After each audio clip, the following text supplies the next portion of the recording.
দর্শক, সে কাঙ্ক্ষিত মুহূর্ত চলেই আসলো, অনেক দেরি করে হলো আমরাও আমাদের ফ্যাটলক খানকে সেরা সুদর্শন পুরুষ হিসেবে স্বীকৃতি দিতে পারতেছি।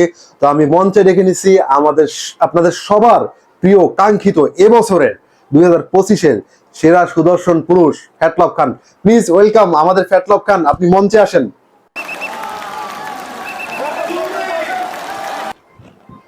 এই যে আমাদের সাথে আমাদের মঞ্চে এখন হাজির হয়েছেন আমাদের এই বছরের সুদর্শন পুরুষ ফ্যাটলক খান।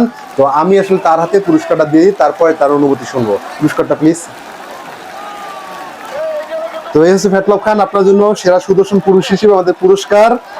তো এই হচ্ছে আমরা পুরস্কার দিলাম সেরা সুদর্শন পুরুষ হিসেবে আমাদের ফ্যাটলক খানকে। তো এখন শুনবো যে তার কাছে অনুভূতি কেমন। তো এই অনুভূতি কেমন লাগতেছে? ভালো লাগতেছে, ধন্যবাদ দিলাম। আমি বুঝতেই পারি না আমারে পুরস্কার দিব। এবছর সুদর্শন পুরুষ আমি হয়েছি। আপনাদের সবাইকে ধন্যবাদ। আমার মতন এরকম যেসব সবাই করবেন, এতে আপনার একটু ভিন্ন লাগবে, ভিন্নভাবে সবাই দেখতে পারবে। তো দর্শক, কমেন্টে অবশ্যই জানাবেন যে আমাদের এবছরের সুদর্শন পুরুষ ফ্যাটলক খানকে আপনাদের কেমন লাগলো। আর আপনাদের কমেন্ট কিন্তু মূল্যবান কমেন্ট, অবশ্যই আমরা দেখবো যে আপনারা কি বলতেছেন, তা আপনাদের কাছে কেমন লাগলো। সবাই ভালো থাকবেন। আমাদের অ্যাওয়ার্ড অনুষ্ঠান আমরা এখানেই শেষ করলাম।